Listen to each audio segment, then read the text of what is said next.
Bonjour à tous, j'espère que vous allez bien. On se retrouve ici après un très long moment où je ne suis pas venue vous raconter de belles histoires.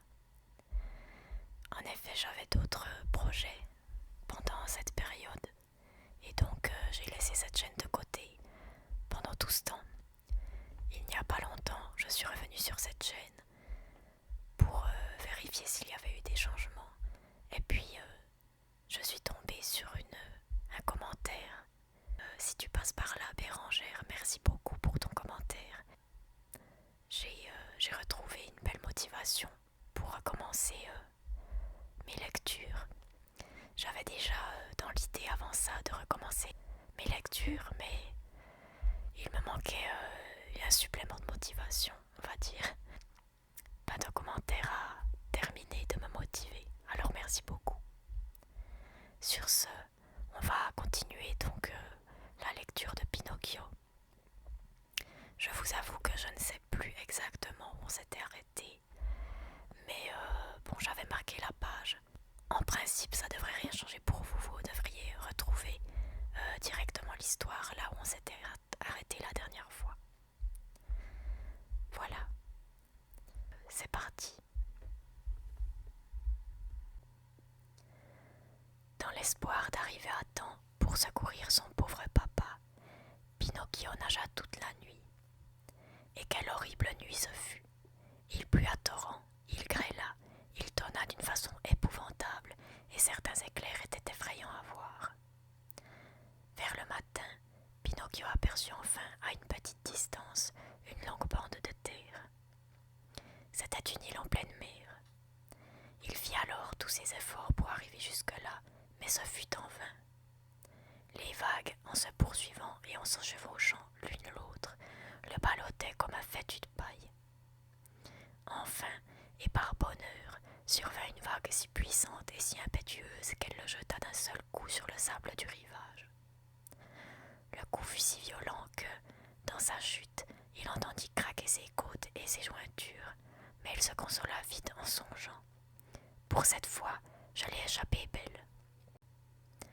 Peu à peu, le ciel se rasséréna, le soleil parut dans toute sa splendeur, et la mer redevint tranquille et unie comme une nappe d'huile. Alors Pinocchio étendit ses habits au soleil pour les sécher, et se mit à regarder de tous côtés pour voir si, par hasard, il n'apercevrait pas à la surface de cette immense étendue d'eau une petite barque avec un homme dedans. Mais, après avoir longtemps cherché, il ne vit devant lui que le ciel, la mer et quelques voiles de navires si lointaines qu'elles n'étaient pas plus grosses que des mouches. Si je savais seulement le nom de cette île, se répétait-il, si je savais au moins si cette île est habitée par des honnêtes gens, c'est-à-dire par des gens qui ne sont pas assez méchants pour pendre les enfants aux branches des arbres, mais à qui m'adresser, à qui? Il n'y a personne ici. À l'idée de se retrouver seul dans ce pays inhabité, il eut tant de chagrin qu'il se mit à pleurer. Tout à coup, il vit passer à peu de distance de lui un gros poisson qui s'en allait tranquillement à ses affaires, la tête hors de l'eau.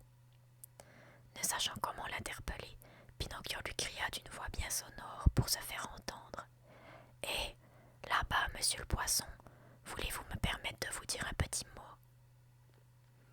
« Deux, si vous voulez, » répondit le poisson, qui était un dauphin très poli, et comme il s'en trouvait peu dans les autres mers. « Vous me feriez grand plaisir en me disant si, dans cette île, il y a des endroits où l'on puisse manger sans risquer de l'être soi-même. » « Assurément, » répondit le dauphin, « vous trouverez même ce qu'il vous faut tout près d'ici. » « Quel chemin faut-il prendre ? » ?»« Prends ce petit chemin à gauche et marche toujours droit devant toi. Tu ne peux pas te tromper. » « Autre chose, vous qui parcourez les mers toute la nuit et tout le jour, n'auriez-vous pas rencontré, par hasard, une petite barque avec mon papa dedans ? » ?»« Qui est ton papa ? » ?»« C'est le meilleur des papas, et moi, son fils, je suis le plus méchant des enfants. » Avec la tempête de cette nuit, répondit le dauphin, la petite barque a dû être engloutie. À cette heure, le terrible requin a déjà dû l'avaler. Cet affreux poisson est déjà venu depuis quelques jours répandre la désolation sur nos côtes. Il est donc bien gros ce requin, demanda Pinocchio, qui tremblait déjà de frayeur. S'il est gros, repartit le dauphin, pour que tu puisses te faire une idée de sa grosseur, je te dirais qu'il est plus gros qu'une maison de 5 étages et que sa bouche est si vaste et si profonde qu'un train et sa locomotive y passeraient facilement. Oh, ma mère, s'écria Pinocchio épouvanté, et, se rhabillant en hâte, il se retourna vers le dauphin et lui dit « Au revoir, monsieur le poisson, excusez-moi de vous avoir dérangé, je vous remercie bien pour votre courtoisie. » Ceci dit, Pinocchio prit bien vite le petit sentier et chemina d'un pas alerte, si alerte qu'on eût dit qu'il courait. Au moindre bruit qu'il entendait, il se retournait bien vite pour regarder en arrière.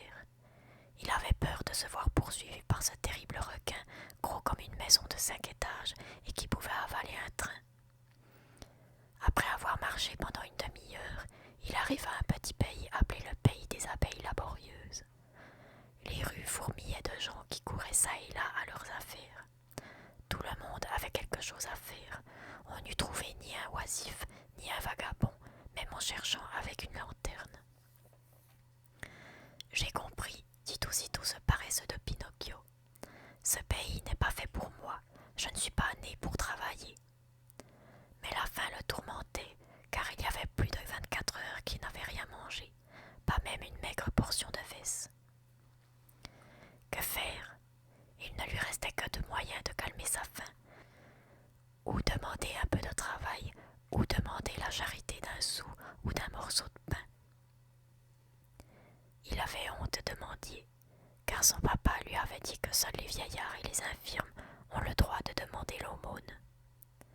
Les vrais pauvres en ce monde, ceux qui méritent l'aide et la compassion, sont uniquement ceux qui, par raison d'âge ou de maladie, se trouvent condamnés à ne pouvoir gagner eux-mêmes le pain nécessaire à leur subsistance. Tous les autres ont le devoir de travailler, et s'ils ne travaillent pas et souffrent de la faim, tant pis pour eux.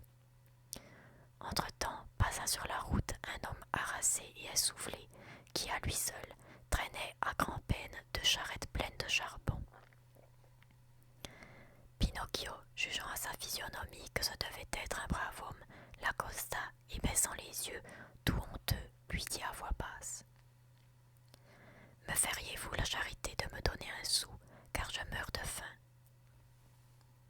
« Pas seulement un sou, répondit le charbonnier, mais je t'en donnerai 4 à la condition que tu m'aides à traîner mes 2 charrettes de charbon jusque chez moi. »« Grand bien vous fasse, s'exclama Pinocchio, presque offensé. Sachez pour votre gouverne que je n'ai jamais traîné les charrettes. »« Tant mieux pour toi, répondit le charbonnier. Alors, mon garçon, si tu meurs vraiment de faim, mange de belles tranches de ton orgueil et tâche de ne pas en faire une indigestion. » Quelques minutes après passa un maçon qui portait sur les épaules sa hotte de chaux. « Feriez-vous, brave homme, la charité d'un sou à un pauvre garçon qui meurt de faim ? » « Volontiers, viens avec moi, aide-moi à porter cette chaux, et, au lieu d'un sou, je t'en donnerai 5. »« Mais la chaux est lourde, répliqua Pinocchio, et je ne veux pas me fatiguer. »« Si tu ne veux pas te fatiguer, mon garçon, continue à mourir de faim, et grand bien te fasse. » En moins d'une demi-heure passèrent au moins 20 personnes à qui Pinocchio demanda l'aumône, et qui toutes lui répondirent. « Tu n'as pas honte, au lieu de faire le paresseux dans la rue, tu ferais mieux d'aller chercher un peu de travail et d'apprendre à gagner ton pain. » Enfin, passa une jeune femme qui portait 2 cruches d'eau. « Permettez-moi, bonne dame, de boire 2 gorgées d'eau dans votre cruche, demanda Pinocchio que dévorait la soif. « Bois donc, mon garçon, dit la jeune femme en posant ses 2 cruches à terre. Quand Pinocchio eut bu comme une éponge, il murmura à mi-voix en s'essuyant la bouche.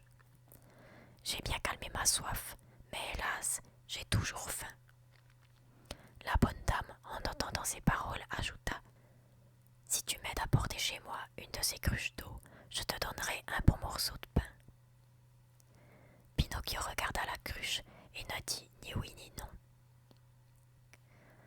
Avec ton pain, je te donnerai une assiette de chou-fleur assaisonnée à l'huile et au vinaigre, ajouta la jeune femme.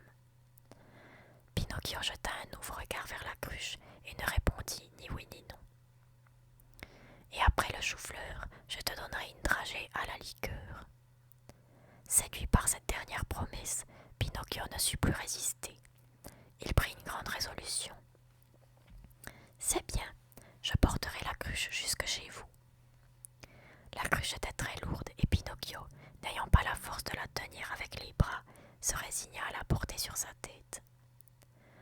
Quand ils furent arrivés à la maison, la bonne dame fit asseoir Pinocchio devant une table bien servie et posa devant lui le pain, le chou-fleur assaisonné et les dragées à la liqueur. Pinocchio ne mangea pas, il dévora. Son estomac semblait n'avoir rien absorbé depuis 6 mois. Lorsqu'il eut à peu près calmé sa faim, il leva la tête pour remercier sa bienfaitrice. Mais il n'avait pas encore fini de la considérer qu'il proféra un très long « oh oh » d'étonnement et resta émerveillé, les yeux grands ouverts, la fourchette en l'air et la bouche pleine de pain et de chou-fleur. « Qu'est-ce qui vous étonne à ce point ?» dit en riant la bonne dame. « C'est, » répondit Pinocchio en balbutiant, « c'est que vous ressemblez, vous me rappelez. Oui, oui, oui, vous avez aussi la même voix, les mêmes yeux, les mêmes cheveux. Oui, oui, vous avez aussi les mêmes cheveux qu'elle. Oh, ma petite fée, oh, ma bonne petite fée, dites-moi que c'est vous, que c'est bien vous. Ne me faites plus pleurer, j'ai tant pleuré, si vous saviez, tant pleuré. » Et, en parlant ainsi, Pinocchio éclata en sanglots et se prosterna devant la mystérieuse jeune femme, et il embrassa ses genoux. Tout d'abord, la jeune femme dit qu'elle n'était pas la petite fée aux cheveux bleus. Puis, se voyant découverte et ne voulant pas faire durer la comédie plus longtemps, elle se laissa reconnaître et dit à Pinocchio: « Coquin de pantin, comment as-tu bien pu me découvrir? C'est l'amour que j'ai pour vous qui me l'a révélé. Rappelle-toi bien, tu m'as laissé jeune fille et tu me retrouves dame. Oui, une dame qui pourrait être ta maman. Et j'en suis encore plus heureux parce que de cette façon, au lieu de vous appeler ma grande sœur, je vous dirai maman. Depuis si longtemps que je me désole de ne pas avoir une maman comme les autres enfants. Mais comment avez-vous fait pour grandir si vite? C'est un secret. Enseignez-le-moi, je voudrais bien grandir un peu, moi aussi. Ne voyez-vous pas que je suis toujours resté pas plus haut qu'un fromage? Mais tu ne peux pas grandir, répliqua la fée. Pourquoi donc? Parce que les pantins ne grandissent jamais. Qui naît pantin, vit pantin et meurt pantin. Oh, je suis fatigué de faire toujours le pantin, cria Pinocchio en se donnant une taloche à lui-même. Il serait grand temps que je devinsse un homme. Et tu le deviendrais si tu savais le mériter. Vraiment, que faut-il faire pour cela? Une chose bien facile, prendre l'habitude d'être un bon petit garçon. Ne le suis-je pas par hasard? Bien loin de là, les bons petits garçons sont obéissants, tandis que moi, je n'obéis jamais. Les bons petits garçons prennent goût à l'étude et au travail, tandis que moi, je fais le vagabond et le paresseux toute l'année. Les bons petits garçons disent toujours la vérité, tandis que moi, je dis toujours des mensonges. Les bons petits garçons vont volontiers à l'école. Et à moi, l'école me fait venir des douleurs par tout le corps, mais à partir d'aujourd'hui, je vais changer de vie. Tu me le promets? Je vous le promets, je veux devenir un bon petit garçon, je veux être la consolation de mon papa. Où peut-il bien être à cette heure, mon pauvre papa? Je ne sais pas. Aurais-je jamais le bonheur de le revoir et de l'embrasser? C'est possible, c'est même sûr. À cette réponse, Pinocchio fut si heureux qu'il prit les mains de la fée et les baisa avec tant d'ardeur qu'il semblait transporté. Puis levant la tête et la regardant tendrement,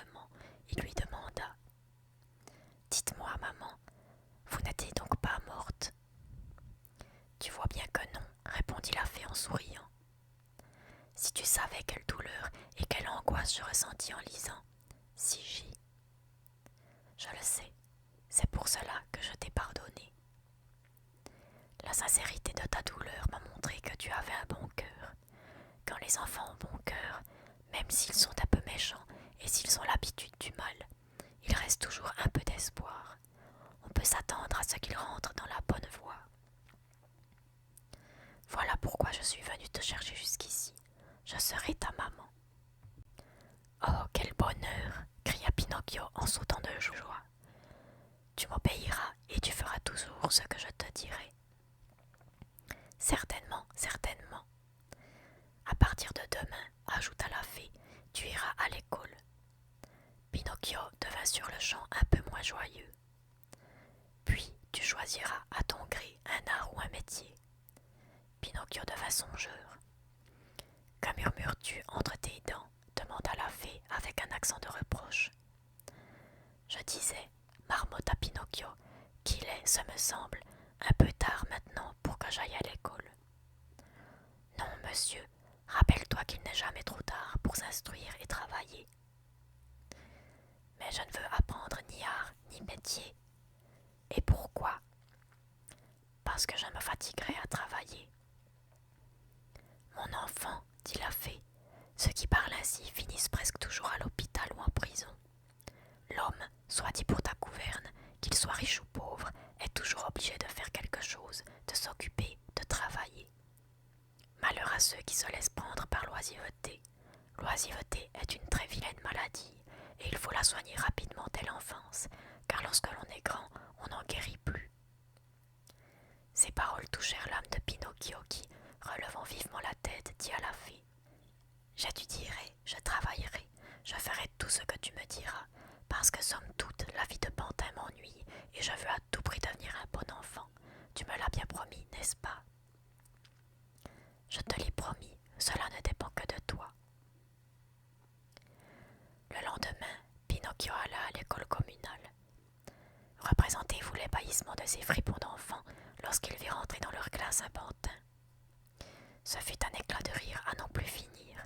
Ce fut à qui lui ferait une malice. L'un lui arracha sa calotte des mains, l'autre le tira en arrière par son habit, un troisième essaya de lui mettre sous le nez une grosse moustache, un autre s'avisa de lui attacher des ficelles aux bras et aux jambes pour le faire danser. D'abord, Pinocchio s'en tira à force d'adresse, puis senta à la longue la patience lui manquer, se retourna vers ceux qui l'agaçaient et se moquaient de lui, et leur dit, fort en colère: Gare à vous, je ne suis pas venu ici pour être votre bouffon. Je respecte les autres et je veux être respecté. Bravo, tu parles comme un livre, crièrent les petits fripons, parmi des fusées d'éclats de rire. L'un d'eux, plus impertinent que les autres, allongea la main avec l'intention d'attraper Pinocchio par le nez. Mais il n'arriva pas assez tôt, car Pinocchio allongea la jambe sous la table et lui donna un coup de pied. Oh, qu'il a le pied dur! S'exclama l'écolier en frictionnant de la main sa blessure. Son coude est plus dur encore que son pied, dit un autre qui, en échange de ses malices, avait reçu dans l'estomac le coude de Pinocchio. Bref, après coup de pied et coup de coude, Pinocchio eut vite acquis l'estime et la sympathie de tous les enfants de l'école. Tous lui firent des gentillesses et lui témoignèrent beaucoup d'affection. Le maître lui-même se louait de Pinocchio, car il le voyait attentif, studieux, intelligent. Le pantin arrivait toujours le premier et s'en allait le dernier. Son seul défaut était d'avoir trop de camarades, car parmi ceux-là, il y avait beaucoup de méchants garçons dont on connaissait la mauvaise volonté et la paresse. Tous les jours, le maître l'avertissait de ce danger, et la bonne fée ne manquait pas elle-même de lui répéter sans cesse: Fais attention, Pinocchio, tes camarades d'école finiront tôt ou tard par te faire perdre l'amour du travail, et peut-être même par t'attirer de gros ennuis. Il n'y a pas de danger, répondait le pantin en haussant les épaules et en se frappant le front avec l'index comme pour dire: Ici, il y a beaucoup trop de jugement. Or, il arriva qu'un beau jour, en allant à l'école, il rencontra un certain nombre de ses compagnons habituels qui venaient au-devant de lui et lui dirent: Sais-tu la grande nouvelle? Non. On a vu sur le rivage un requin gros comme une montagne. Vraiment, c'est peut-être celui qui a avalé mon pauvre papa. Nous allons sur la plage pour le voir. Veux-tu venir avec nous? Non, je veux aller à l'école. À l'école, mais nous irons demain. Qu'importe une leçon de plus ou de moins, nous serons toujours les mêmes ânes. Mais que dira le maître? Le maître, il faut le laisser dire. Il est payé pour gronder toujours. Et ma mère? Les mères ne savent jamais ce que nous faisons. Eh bien, voici ce que je vais faire. Pour certaines raisons qui me sont personnelles, j'irai voir le requin, mais je n'irai le voir qu'après l'école. Pauvre niais, repartit l'un des compères, crois-tu qu'un poisson de cette taille va en faire à ta guise? Dès qu'il s'ennuiera, il prendra une autre direction, et alors on ne le verra plus. Combien faut-il de temps pour aller jusqu'à la mer? Demanda le pantin. Dans 1 heure, nous serons certainement de retour. Eh bien, j'y vais. À qui courra le plus vite? Cria Pinocchio en s'élançant. Le signal du départ ainsi donné, la troupe des drôles, leurs livres et leurs cahiers sous le bras, se mit à galoper à travers champs, le pantin en tête. Pinocchio paraissait avoir des ailes. De temps en temps, il se retournait en raillant ses compagnons. À les voir haletants, essoufflés, couverts de poussière, la langue pendante, il riait de bon cœur. L'infortuné ne se doutait pas, à ce moment même, vers quels horribles malheurs il courait. Lorsqu'il fut arrivé sur le rivage, Pinocchio jeta immédiatement un vaste regard sur la mer, mais il ne vit pas de requin. La mer était lisse comme un miroir. « Où est le requin ?» demanda-t-il en se retournant vers ses compagnons. « Il sera allé déjeuner, » répondit en riant l'un d'entre eux. « Il se sera mis sur le lit pour faire un petit somme, » dit un autre en riant plus fort encore. À ces réponses invraisemblables et à ces rires étouffés, Pinocchio comprit que ses compagnons lui avaient fait une mauvaise plaisanterie en lui annonçant une chose qui n'était pas. Se fâchant, il leur dit d'un ton très dur: « Eh bien, quel plaisir avez-vous trouvé à me raconter l'histoire du requin? » « Nous y avons certainement trouvé un grand plaisir, » répondirent en chœur les mauvais drôles. « Et lequel? » « Celui de te faire manquer l'école et de t'amener avec nous. Tu n'as pas honte de te montrer tous les jours exact et attentif aux leçons. Tu n'as pas honte de travailler comme tu fais. Que vous importe que je travaille? Il nous importe beaucoup, puisque tu nous obliges ainsi à faire mauvaise figure devant le maître. Pourquoi? Parce que les écoliers qui étudient font ressortir l'infériorité de ceux qui, comme nous, n'avons pas l'amour du travail. Et nous ne voulons pas être inférieurs. Nous aussi, nous avons notre amour propre. Alors que dois-je faire pour vous contenter? Tu dois toi aussi prendre en grippe l'école, les leçons et le maître, qui sont nos 3 grands ennemis. Et si je voulais continuer à travailler? Nous ne te regarderions plus en face, et à la première occasion, tu nous le payerais. Vous me faites rire, en vérité, dit le pantin en hochant la tête. Et Pinocchio, lui dit le plus grand des garçons en se plantant en face de lui, il ne faut pas venir ici faire le fanfaron. Si tu n'as pas peur de nous, nous non plus, nous n'avons pas peur de toi. Songe que tu es seul et que nous sommes 7. 7 comme les péchés mortels, dit Pinocchio en éclatant de rire. Vous avez entendu, il nous a insultés, il nous a appelés péchés mortels. Pinocchio, fais-nous des excuses, sinon malheur à toi. Coucou, fit le pantin en se frappant du doigt la pointe du nez en signe de moquerie. Pinocchio, cela finira mal. Coucou, nous te rosserons comme un âne. Coucou, tu rentreras chez toi avec le nez cassé. Coucou, attends un peu, le coucou, c'est moi qui vais te le donner, s'écria le plus audacieux des drôles. En attendant, prends toujours cet acompte et garde-le pour ton souper. Ce disant, Il appliqua un coup de poing sur la tête de Pinocchio qui, comme on pense bien, riposta sur le champ par un autre coup de poing. À partir de ce moment, le combat devint général et acharné. Pinocchio, bien qu'il fût seul, se défendait comme un héros. Avec ses pieds de bois très durs, il travaillait assez habilement pour tenir toujours ses ennemis à distance. Partout où ses pieds pouvaient atteindre, il laissait une meurtrissure. Alors les enfants, furieux de ne pouvoir rosser le pantin, eurent l'idée de lui lancer des projectiles. Ils se mirent à lui jeter leurs livres d'école, leur alphabet, leur grammaire, leur histoire, leur géographie et tous les autres livres. Pinocchio, qui avait l'œil clair et malicieux, savait se garer à temps, si bien que les volumes, en passant au-dessus de sa tête, s'en allaient tous tomber dans la mer. Ce fut une grande joie pour les poissons qui, croyant que ces livres étaient bons à manger, accouraient en hâte vers la rive. Mais, après avoir avalé quelques feuillets, ils les recrachaient bien vite en faisant avec leur bouche une certaine grimace qui voulait dire « Ce n'est pas bon pour nous, nous sommes habitués à manger beaucoup mieux. » Le combat était devenu de plus en plus féroce lorsqu'un énorme crabe, qui était sorti de l'eau et s'approchait en rampant sur le sable, leur cria d'une voix de trombone enrhumée. « Arrêtez-vous, vilains enfants que vous êtes, ces batailles de main entre enfants ne finissent jamais bien.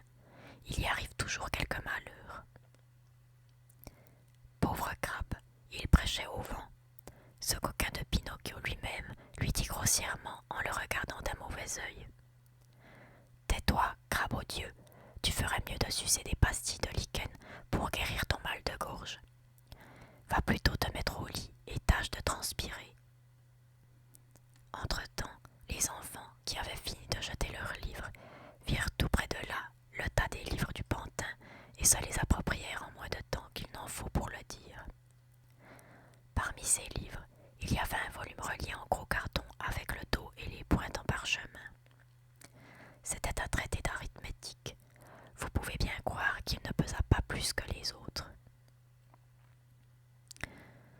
L'un des enfants saisit le volume, prit comme point de mire la tête de Pinocchio et le lança de toutes ses forces.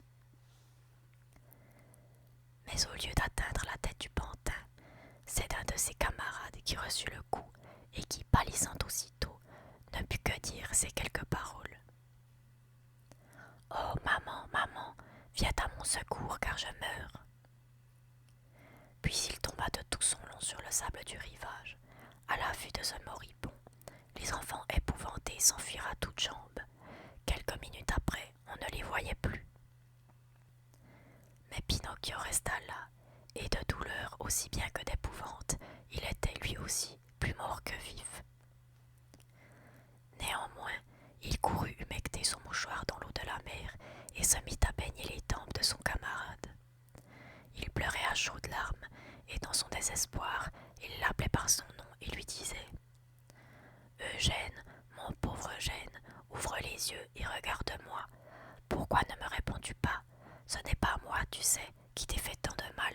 Crois-le bien, ce n'est pas moi. Ouvre les yeux, Eugène. Si tu les tiens toujours fermés, tu me feras mourir, moi aussi. Oh mon Dieu, comment faire maintenant pour retourner à la maison?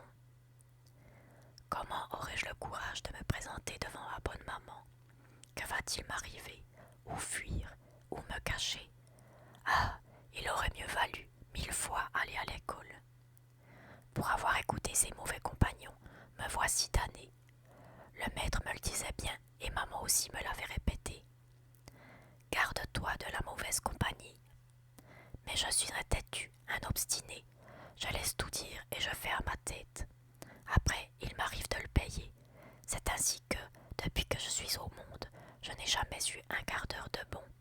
Mon Dieu, qu'adviendra-t-il de moi?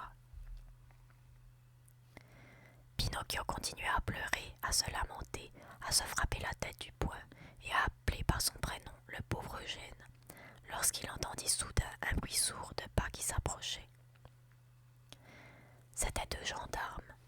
« Que fais-tu ainsi couché par terre ?» demandèrent-ils à Pinocchio. « J'assiste mon camarade d'école. » Il lui est donc arrivé du mal. Je crois bien. Plus que du mal, dit un des gendarmes qui, se baissant, observa Eugène de tout près. Cet enfant a été blessé à la tempe. Qu'est-ce qui l'a blessé? Ce n'est pas moi, balbutia Pinocchio, qui ne se sentait plus vivre. Si ce n'est pas toi, qui est-ce? Ce n'est pas moi, répéta Pinocchio. Et avec quoi l'a-t-on blessé? Avec ce livre. Et Pinocchio ramassa à terre le traité d'arithmétique relié en carton et parchemin afin de le montrer aux gendarmes. À qui est ce livre? Il est à moi. Cela suffit, peu importe le reste, relève-toi vite et viens avec nous. Viens avec nous. Mais je suis innocent. Viens avec nous. Avant de partir, les gendarmes appelèrent quelques pêcheurs qui passaient à ce moment dans leur barque tout près du rivage et leur dirent: Nous vous confions cet enfant qui est blessé à la tête. Emportez-le chez vous et soignez-le. Demain, nous viendrons le voir.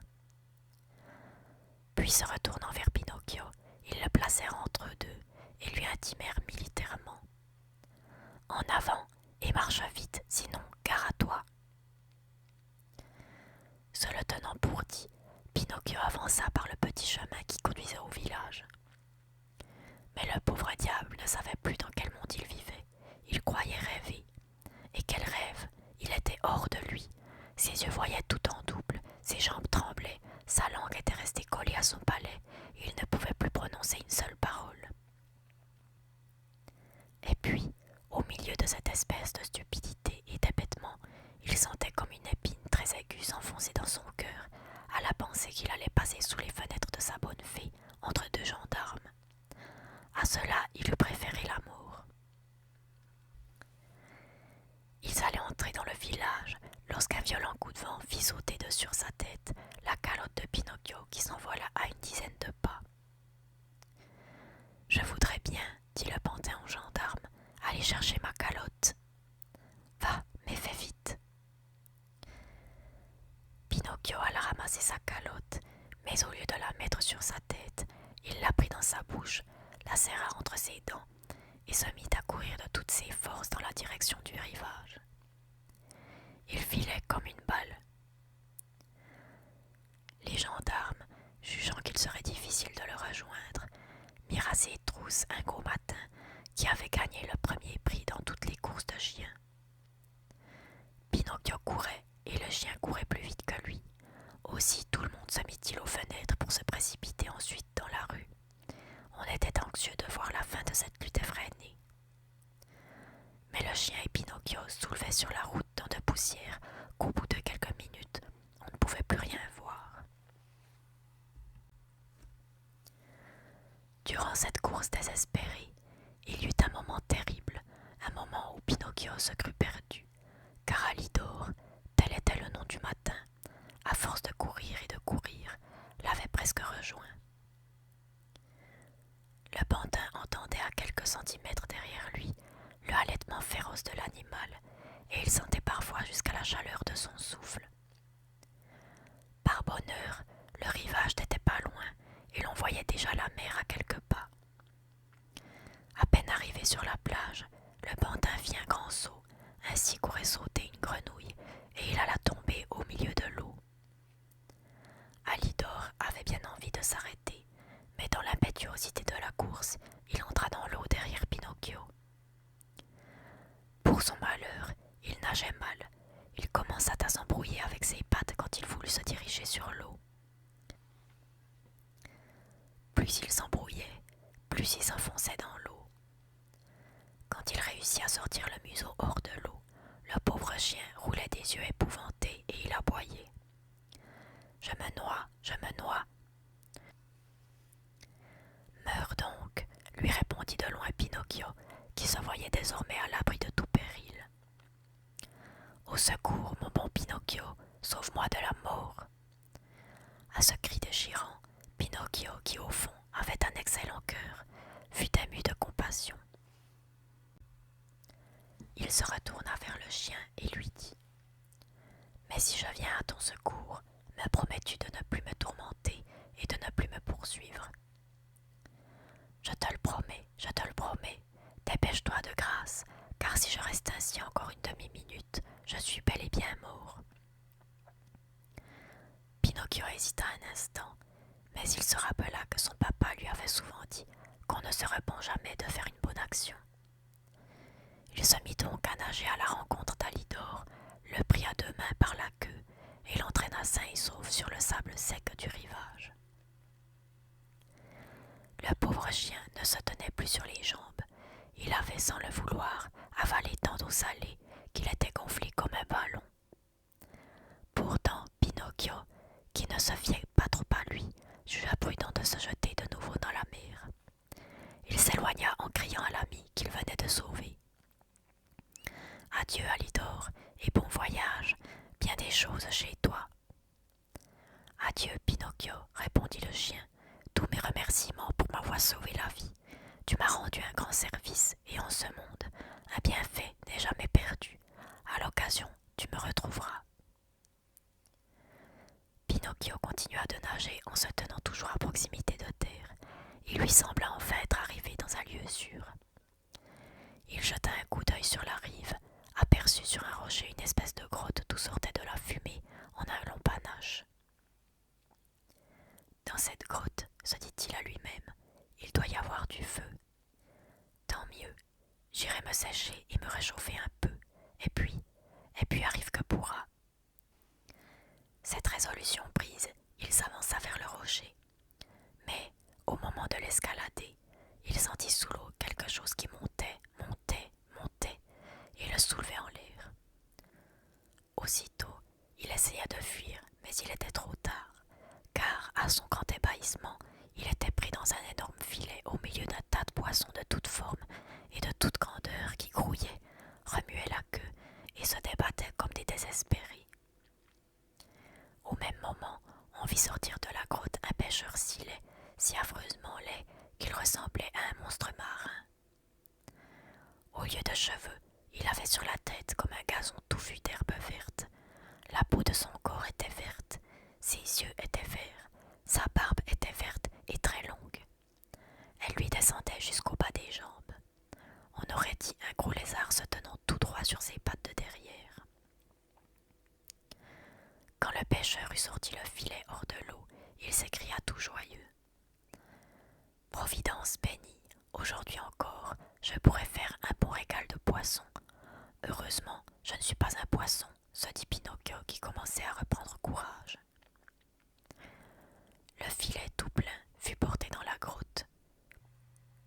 C'était une grotte sombre et tout enfumée, au milieu de laquelle une poêle pleine d'huile, placée sur un foyer, répandait une odeur si âcre de suif qu'on en avait la respiration coupée.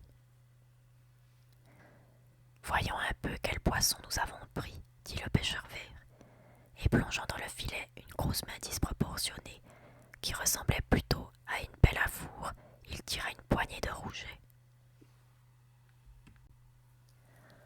« De bons rougets, dit-il en les regardant et en les palpant avec plaisir.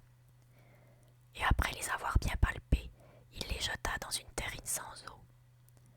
Il répéta plusieurs fois la même opération, et à mesure qu'il sortait les poissons, l'eau lui venait à la bouche. Tressaillant de joie, il disait « Quel beau merlan! Oh, les exquis mulets, les délicieuses saules, excellents crabes! » Vous pouvez bien penser que les merlans, les mulets, les saules et les crabes allèrent tous pêle-mêle tenir compagnie aux rougets. Le dernier qui resta dans le filet, ce fut Pinocchio. Dès que le pêcheur l'eut sorti, il ouvrit tout grand ses yeux verts et s'écria un peu effrayé. « À quelle race appartient ce poisson-là? Je ne me rappelle pas en avoir jamais mangé de la sorte. » Et il se retourna pour le regarder minutieusement, puis, après l'avoir examiné en tous sens, il conclut. « J'ai trouvé, ce doit être une écrevisse de mer. » Alors Pinocchio, mortifié de se voir pris pour une écrevisse, dit d'un accent mécontent. « Écrevisse ou autre, voyez un peu comment on me traite. Sachez pour votre gouverne que je suis un pantin. »« Un pantin, répliqua poisson pantin est pour moi une nouveauté. Cela vaut mieux. Je te mangerai avec plus de plaisir. Me manger? Mais comprenez donc que je ne suis pas un poisson. N'entendez-vous pas que je parle et raisonne comme vous? C'est très vrai, ajouta le pêcheur, et comme je vois que tout poisson que tu es, tu as le bonheur de parler et de raisonner comme moi, j'aurai pour toi les égards qui te sont dus. Et quels sont ces égards? En signe d'amitié et d'estime toute particulière, je te laisserai le choix de ta cuisson. Désires-tu être frit à la poêle ou préfères-tu être cuit à la casserole avec de la sauce tomate? À dire la vérité, répondit Pinocchio, si je dois choisir, je préfère la liberté pour retourner bien vite à la maison. Tu plaisantes et tu crois que je vais perdre l'occasion de goûter à un poisson aussi rare que toi. Il n'arrive pas tous les jours des poissons pantins sur cette côte. Sois tranquille, je te ferai frire dans la poêle en même temps que les autres poissons, et tu t'en trouveras bien. C'est toujours une consolation que d'être frit en compagnie. À ce discours, le malheureux Pinocchio se mit à pleurer, à crier et à se recommander à Dieu. Il sanglotait en se disant « Comme il aurait mieux valu que je fusse allé à l'école. J'ai voulu suivre mes camarades et je le paye durement. »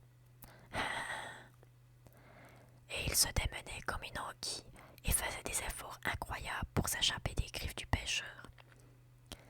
Mais celui-ci prit une belle poignée de jonc et après l'avoir attaché pieds et poings liés comme un saucisson, il le jeta au fond de la terrine avec les autres.